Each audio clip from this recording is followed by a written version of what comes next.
Pero yung pangyayari tulad ng krimen ay malala siyang pakinggan, malala siyang panoorin sa telebisyon.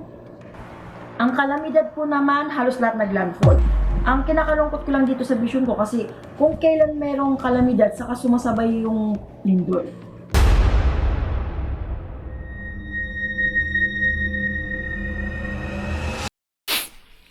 Hello po mga ka-PTV, tatalakayin natin sa video na ito ang 60 probinsya sa bansa ang tatamaan ng matinding tagtuyot sa unang bahagi pa lang ng 2024. Pero kung ikaw ay hindi pa nakasubscribe sa aking channel, baka naman.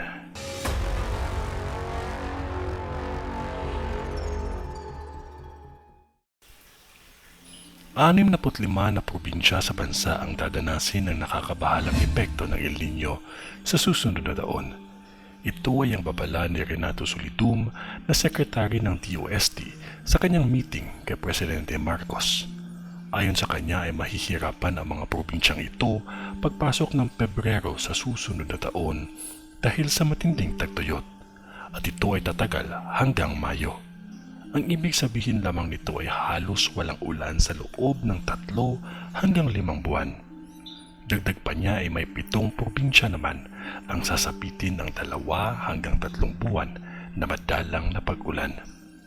Kaya inaanyayahan niya ang lahat ng mga Pilipino na tumulong na makapagbigay man lang ng effort para masugpo o malesen ang effect ng El Nino. Ito pa ang mas nakakatakot. Aabot ang temperatura natin na hanggang 41 degrees Celsius sa Northern Luzon, 38.3 sa Metro Manila, 39.5 sa Mindanao, at 39.3 sa Central at South Luzon. Kung heat index naman ang pag-uusapan o yung nararamdaman na init sa katawan, ito ay madadagdagan pa ng 5 hanggang 15 degrees Celsius. Nang dahil sa mga datos na ito, kaya pumunta na talaga si Solidum sa gobyerno para matugunan ang mga suliranin na ito at kung ano ang pwede nating gawin. Kaya nagkaroon ng Task Force El Nino na maglalatag ng short at long-term solution sa problemang ito.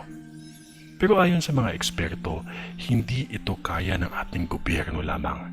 Dapat tulong-tulong ang lahat ng mga Pilipino para atin itong malagpasan.